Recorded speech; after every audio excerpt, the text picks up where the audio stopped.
안녕하세요. 대출의 기술의 안프로입니다.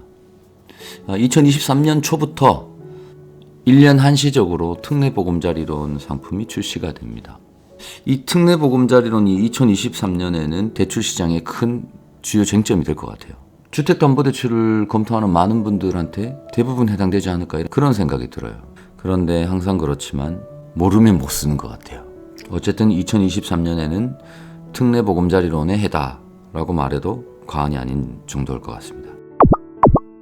먼저 이 특례보금자리론이 뭐냐면 기존의 보금자리론 상품과 그리고 적격대출 상품과 안심전환대출 상품 세 가지를 합친 겁니다. 그래서 이 세 가지 상품이 할 수 있는 기능, 좋은 기능을 다 가지고 있는 거예요. 시행은 2023년 초부터라고 했으니까 아마 1월부터 사용할 수 있지 않을까 하는 생각이 들고요.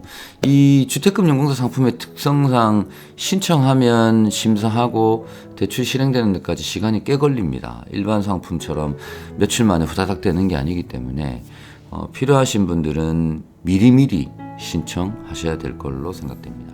먼저 주택 가격의 기준은 9억 이하입니다. 이 9억 이하의 의미는 국민은행 시세 사이트에서 제공하는 시세를 기준으로 합니다. 만약 거기 시세가 없다면 한국감정원에서 운영하는 부동산 테크 사이트에 시세가 나온다든가 이것도 없다면 별도로 감정하는 절차가 있겠죠.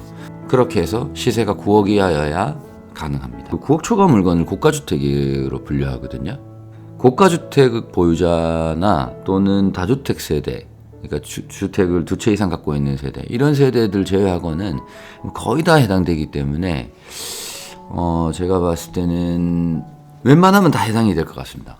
대출 한도는요, 집값의 70%까지입니다. 최대 5억까지 가능하고요. 지역구분 이런 거 없습니다. 기본적으로 무주택자가 집을 살 때나 1주택자는 기존 주택을 처분 조건하는 경우, 그리고 집을 한 채 소유하고 있는 사람의 대환대출 이런 거기 때문에 LTV는 무조건 70%입니다. 원래 보금자리론 같은 경우는 소득 기준이 7천만 원 이하 이런 기준이 있는데 이 특례보금자리론은 소득 기준이 없습니다. 원래 적격대출이 소득 기준이 없거든요. 그러니까 여기저기 장점을 끌어다 모은 거죠. 소득이 고액연봉자라도 당연히 이용할 수가 있고요. 네. 그리고 이 특례보금자리론은요, DSR 적용을 안 합니다. 사실 주택을 구입하거나 대환을 하려고 하거나 여러 가지 DSR이 걸림돌돼서 못한 분들이 많으셨는데 2023년에는 기회가 생길 것 같습니다. 그리고 DTI는 적용을 합니다. 이게 어떤 의미를 가지느냐, 소득 기준이 없다고 말씀드렸죠. 그러니까 고액연봉자도 가능은 하지만 DTI는 본다는 거예요. DSR은 안 보지만. 설명을 조금 드리면 연소득 5천만 원인 사람이 있어요. 그리고 특례보금자리론을 이용해서 대출을 3억을 쓰려고 한다고 치죠. 약정기간이 나이에 따라 좀 다르지만 40년 기준으로 한번 해볼게요. 참고로 최장 50년 상품까지 있습니다. 만 34세 이하는요. 금리가 4%대 중반 정도 예상되니까 4.5% 정도 넣어보고요.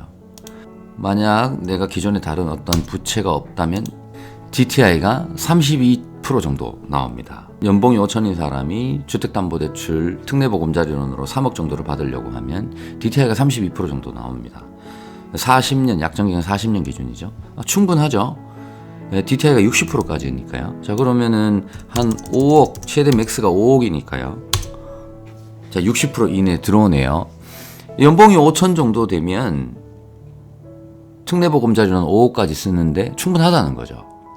자, 그러면 이 특례보금자리론 어디 쓸 수 있느냐? 구입잔금 대출에 쓸 수 있고요.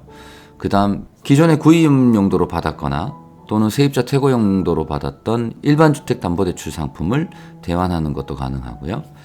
무조건 다 되는 건 아니라 이 대환대출, 그러니까 일반 주택담보대출이어야 되죠. 예를 들면 최근 몇 년간 사업 용도로 사업자 주택담보대출, 그러니까 주택을 담보로 하는 사업자 대출을 받으신 분들은 대환 대상에 해당되지 않습니다. 이게 그냥 대환해 주는 게 아니라 반드시 기존 금융기관에 대출 현황을 확인하고 대환을 해주는 거거든요. 그래서 그런 기대를 하는 분들이 계실 거예요. 내가 예를 들면 캐피탈, 저축은행, 대부 이런 데서 대출을 쓰고 있는데 특례보금자리론이 출시되면 나도 대환이 되겠구나.